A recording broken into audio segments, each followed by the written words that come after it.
Hey guys, it's me. Yee! And we're back with another story time. And today's story we'll be talking about my delivery. So, if you guys don't know, I have a 2-month-old boy named Elijah, and he was born June the 13th. But in actuality, he had an appointment to get delivered on June the 15th. Why? Because I had diabetes during my pregnancy. Um, they had a name for it, gastritis, something. I don't know how to say it, but it's pretty much diabetic during pregnancy. I had the diabetic pregnancy. I never suffered of diabetes, never in my life, but got pregnant and my sugar levels just was not right. So to avoid any stillbirth, which is very common for diabetic women, they set an appointment for me to be induced June the 13th. So, sorry, June the 15th. But Elijah decided to come early. So on June the 12th, I was perfectly fine. June the 12th was on a Friday. I went to the beach and everything. I'm going to put a picture or a video right here. Yes, so your girl was big and pregnant and happy. No stress.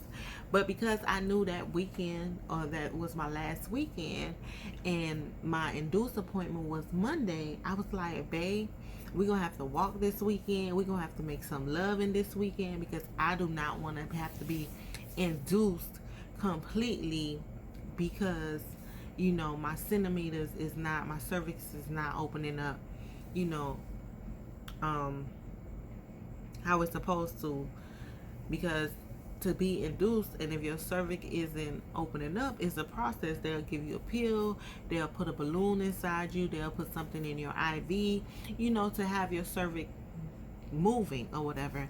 And that moment in time, I was 2 centimeters, because I was having some contractions and a lot of back pain already, but I was 2 centimeters like since I was 33 weeks pregnant, and I was already about 37 weeks pregnant. So my centimeters wasn't going nowhere. It was just staying there. So I was 37 weeks pregnant already, and I was supposed to be induced that Monday, and I just did not want to be going through the induced process. So I told my husband, babe, we're going to have to walk this weekend, and we're going to have to do a little chicky. You know what I'm saying? Because I want to be ready come Monday. So that Friday, me and my friend, we went out to the beach. We walked on the beach because, like I said, I was trying to get my body ready. We walked on the beach. I was pretty active, not too active, as active as I could really be. Walking down the beach, sitting down, relaxing, taking some sun in and everything. And I felt perfectly fine. Nothing was wrong with me after the beach. Got home, got some rest. I told the hubby, babe, let's make some sweet loving. And we did. And I told the hubby, babe, don't hold back. You know what I'm saying? And the bitch, I mean, I was like, she ready. You know what I'm saying? So, after that, I went to sleep.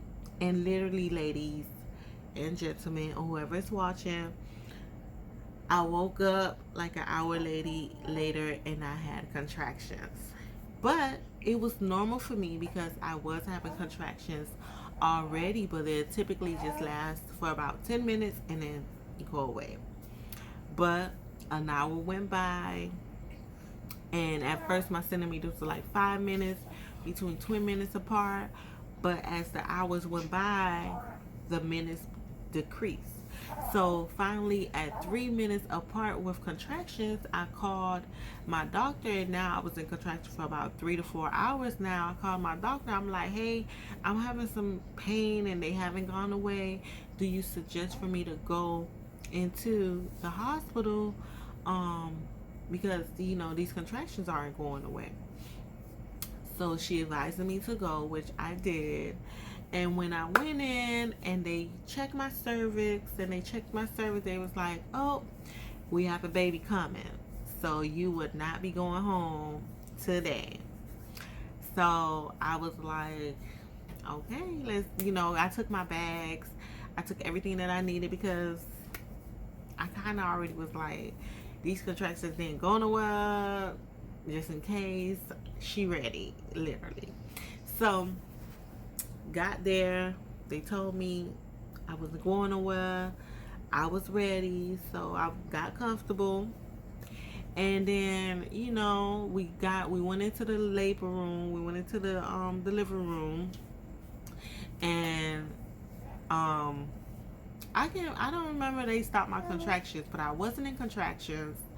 I was chilling. No more contractions. I was chilling, and then finally, I think they started inducing my labor, but they put something in my IV to start making me have contractions.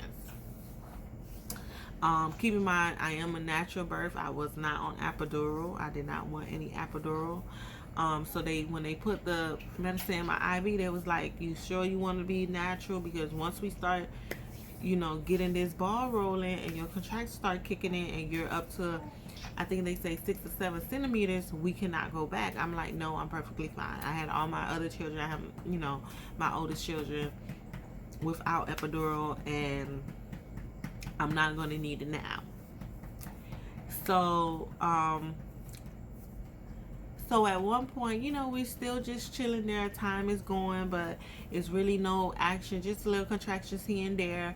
But at one point, I stopped hearing Elijah's heartbeat. And suddenly, all the doctors came rushing into the room. Like 6 or 7 doctors came rushing into the room, checking my cervix this way, this way, this way. Even one of the nurses was like, hey, calm down. She's not on medication, not on any drugs. She's natural. Calm down. And I was in so much pain because they turned me around, checked my cervix, turned me around, checked my cervix, and I was just in so much pain. And my husband said I looked at like so sad, like it was nothing he could do. And then finally his heartbeat came back, and then we don't know what happened. I just remember one of the nurses was like, I guess he just wanted to play a trick on us, because his heartbeat just stopped out of nowhere. And then then shortly after, the doctor came and they was like, okay, your centimeters, I don't really remember how far was my centimeters, but I do remember them she's coming and breaking my water, because my water did not broke. She broke my water. Contractions got even deeper, and then I started feeling the urge of pushing. And as I pushed, my doctor got mad at my nurse because she never took me to the restroom, so my bladder was full. So as I pushed, instead of Elijah coming, it was rain. A lot of urine coming and all. And I just remember, pushing and apologizing to the doctor because I just was peeing on her. I was like, "Doctor, I'm so sorry." She's like, "No, it's okay. It's not your fault." And I'm pushing. And finally, I feel that head and I scream. And then finally, everything else just came out. And thankfully, at 10:28 a.m., Elijah was born. 7 pounds, 15 ounces, and 20.5 inches. So he was a healthy baby boy. Today he is 12, not 12 months, I don't know. He is 2 months. He'll be 3 months in a couple of weeks, literally. And, we are very excited and very happy to have him, and just seeing the different development and how he's growing. Every day is something new with him, feels like. And we're grateful. So I hope you guys enjoyed that story time. And also, I would like to give thanks to all the new subscribers. This is a family channel. You will definitely see our older children. You will definitely hear our newborn. And you will definitely see our deep conversation with me and my husband. So I hope you guys tell a friend, enjoy the channel, and definitely never forget to like, comment, and subscribe. It's your girl. Yee.